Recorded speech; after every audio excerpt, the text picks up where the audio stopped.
Mesdames et messieurs, bienvenue sur AES Média. Aujourd'hui, nous analysons un développement diplomatique majeur.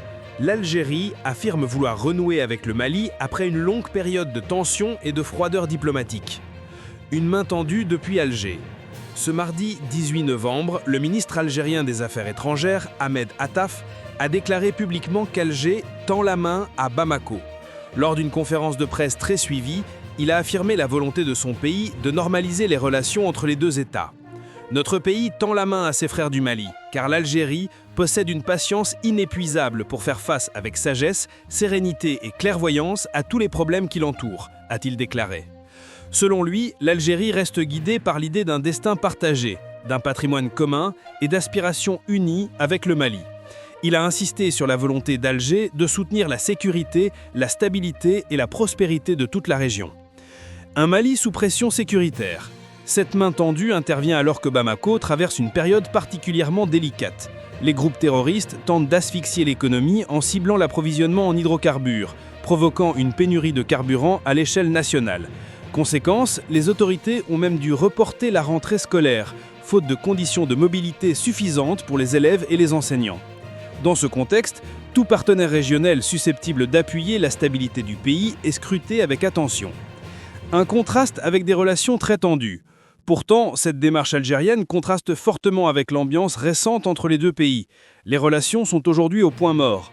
En octobre dernier, Alger et Bamako se sont affrontés par discours interposés à la tribune de l'ONU, un fait inédit dans l'histoire diplomatique des deux nations. Les deux capitales avaient même rappelé leurs ambassadeurs, signe évident de rupture. À l'origine de ce blocage, les divergences profondes autour du traitement de la crise sécuritaire dans le nord du Mali.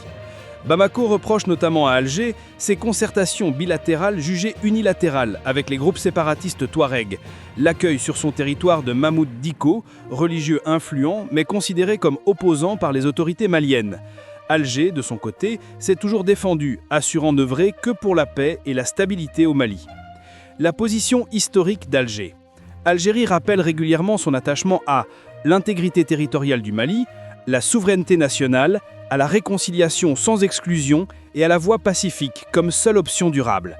Elle insiste aussi sur son rôle dans le processus de paix de 2015 qu'elle avait entièrement parrainé et qui avait débouché sur les accords d'Alger, des accords finalement rejetés par Bamako plusieurs années plus tard. Bamako mise sur une solution intermalienne.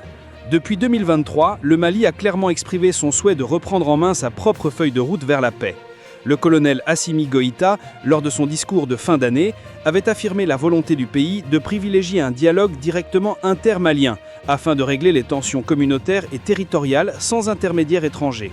Cette logique s'inscrit dans le concept d'appropriation nationale du processus de paix. Des enjeux aussi économiques.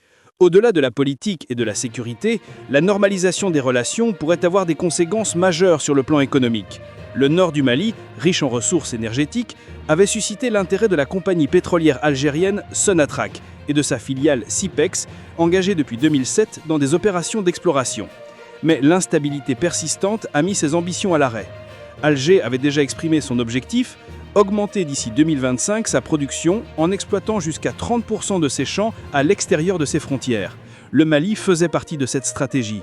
La paix dans le nord serait donc une opportunité pour relancer ses projets. Un geste, mais beaucoup d'interrogations. La main tendue de l'Algérie marque un signal fort, peut-être même un tournant. Cependant, un véritable réchauffement dépendra avant tout de la réaction de Bamako, qui reste attachée à une solution 100% malienne pour la paix. Le dossier reste donc ouvert et complexe. AES Média continuera de suivre l'évolution de cette relation stratégique pour la stabilité de tout le Sahel.